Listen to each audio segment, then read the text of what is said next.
Growing up and having my father play in the NHL wasn't really something I really understood until probably he was done playing. The one thing that I take away from my father was his passion for the game. I think that's what's rubbed off on both my brother and I. I think everyone notices him from his helmet, but we noticed him from just the person he is. I think my dad was loved by the fans, and the passion that he carried. We're obviously very fortunate to have a father like that.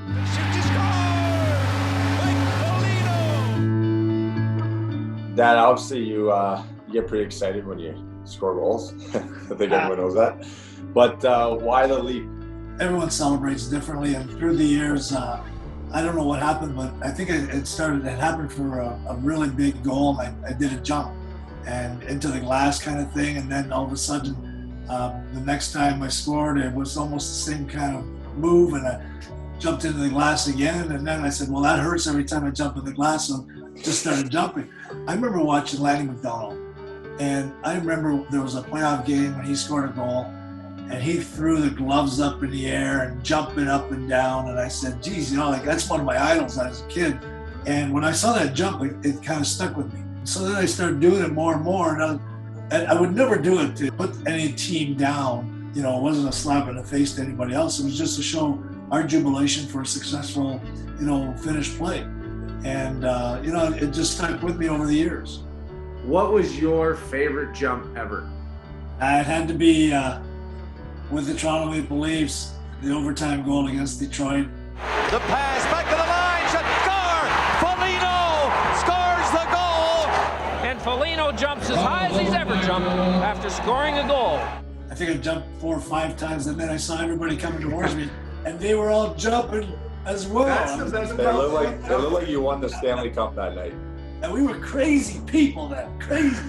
I think that was one thing Marcus and I were so proud to be able to do. I mean, it became such a thing when, you hear Mike Foligno was either your helmet, which Marcus and I were never going to wear. I remember the guys on the team, like, when you score your first goal, you better do it. You're going to get fined if you don't, and they all knew the jump, which was kind of funny. Foligno in behind the net, scores! Nick Foligno, first NHL goal, there's the jump! The patent Mike Foligno jump. Oh, he looked like his dad, didn't he? So Nick, when you were younger, there's obviously came a point where you realize there's some player that I like and I want to emulate, or I want to be like that player. Who was one or two of the players? Well, it was you, and then I got smart that there was no. Obviously, I idolized you for a while and learned a lot from you. The first player I can think of was Peter Forsberg. I would try to emulate him. I would watch how he would skate, and then in games, I zone in on him. Another player that comes to mind was Doug Gilmour. It's just funny, in '93, I was 7 years old, right? So starting to understand, the game a little bit, and just I remember Doug Gilmour and just the way he played. He was just nasty and not the biggest guy, but not afraid of anyone. I just love that. Well, you, Marcus, who were your idols, and when do you think it started? I think it was in Colorado. I got to go down the dressing room, and there was Claude Lemieux in like this ice bath, and he had like his shoulders taped up in ice. And I'm like, this guy is nuts. Like, I love this guy. Like, he's so tough. Like, he's in an ice bath. He signs like my jersey or something. And right from there, like, I was hooked on Claude Lemieux. He was my guy when we were living in Colorado during your coaching careers there. I don't know. It just felt like it was he was a guy that kind of had that compete level like you. Nick, you talking about Forsberg. I remember asking you the question, did you see what Peter did? And you responded, yeah, I did. This is what he did.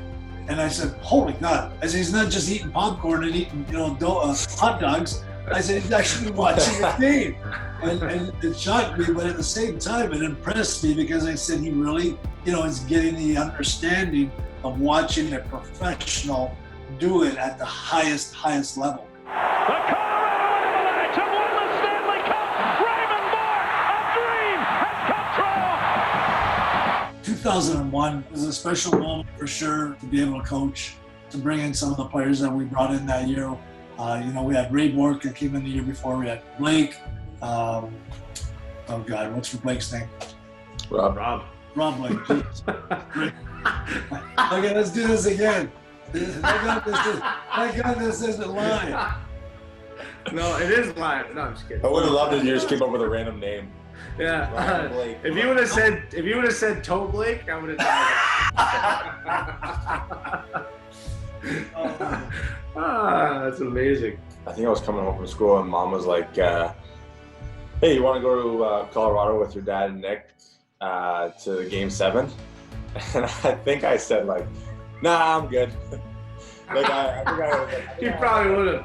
I think I had a birthday party, like big sleepover with all my hockey buddies or something that weekend. And I'm like, no, I'm good. Let them go. And then Mom was like, what? And then I think I got talking to Nick or someone, or like even like a neighbor was like, you gotta go. And I'm like, okay. Yeah. I'll go. And I think it was so me glad that said, "You an idiot." I'll never forget that. That moment, just because that was such a neat experience for me. I just loved it because it gave me a glimpse of what the ultimate goal is. I don't think anyone really gets to experience that if you haven't done it. So at that young of an age, to see that and like grown men crying, I think, if I'm not mistaken, didn't Sean Podine not take off any of his gear the whole night? He went to the bar. He had everything on. After Yeah. So he like, slept with it how too. much that meant to him, and I got to see that as a young kid, and how happy they were, and the locker room, and like they let us into everything, and just like what a moment, what a moment to share. Even though we're not like, you were definitely a part of it, what you accomplished. Like we're just on the outside, but to be able to have a glimpse inside of what that meant to those players, it drives me to this day. The one thing that really sticks out for Marcus, his welcome to the NHL moment was pretty awesome to watch. I think I was proud as a brother. I got to witness his first NHL game. I've actually played against him with Ottawa versus Buffalo, which was so cool. I mean, how is that? How many times does that actually happen, to witness your brother's first game and actually play against him? My first game against him in the NHL was pretty special, but obviously my first goal against him was pretty special too. Foligno barges his way into the Ottawa zone, tries to throw it in front, and score! Marcus Foligno! I kind of like looked over at Nick. He was on the bench and he was like staring at me. He was like kind of smiling a little bit, like just like, oh, way to go. But we tie it up, so that's why it wasn't a game winner, but it was a tie to get us to the shootout, but overtime, I should say. But just special things like that. I was there for his big overtime goal, which was a pretty big thriller for him. Foligno with a shot. Yeah! He scores! Nick Foligno with maybe the biggest goal of his life.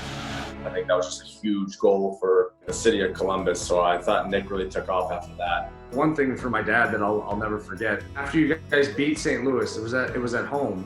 Remember you took us out, because you didn't live far from the rink, and we walked. You purposely had us walk the streets, and just being out there and just seeing how happy the Leafs fans were and the fans, and just what that meant to the city. I yearned for that moment where you can have the streets filled with fans just going crazy over them moving on to the conference finals, and Gretzky ruined everything that year, but it was pretty special just to be able to be a part of that with them.